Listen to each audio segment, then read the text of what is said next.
I'm Julie Blake. I'm here from Third Side Music and Ninja Tune. I do music licensing, and Third Side Music is a publishing company, and we do licensing for a wide variety of labels and artists.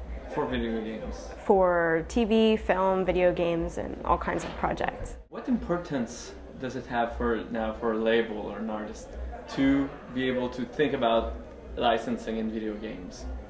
Well, I think that there's a trend right now where labels and publishers are focusing a lot on licensing because it's one of the most sure ways to make money.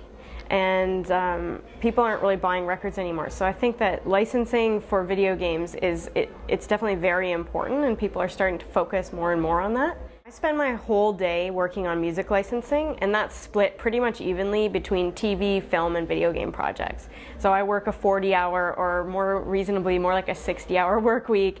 Because I'm in Montreal and a lot of our clients are on the West Coast, I usually end up working until like 9 or 10 p.m. And I do spend, I would say, probably a third of my time on video games. Some underground artists have a lot of success breaking through because video games, like for example Tony Hawk, skateboarding games and stuff like that, they want to have underground music. It goes along with the whole vibe of the game.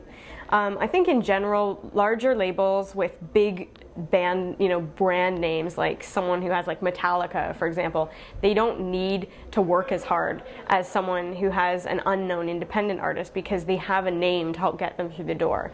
But I do think that at the end of the day, what really matters is having good music, because if you're able to get a music supervisor to listen to one or two really, really good songs, even if the artist isn't known, especially if you offer really easy licensing, like you say, this song we can clear the master and publishing and it's going to cost you $1,000 instead of $10,000 to get Metallica, then a music supervisor will be interested. So it's really about the quality of the music. You come to know that different companies and different games have different kinds of budgets. So there could be a whole series of games where you know that their average price for music is $5,000, and if you can't work within those parameters, then they're not going to be able to work with you. The thing is that usually if there's going to be a big name artist, then the production company will reserve extra money for like clearing this one big track that they want, and then all the other independent artists get less. That's just the nature of how it goes.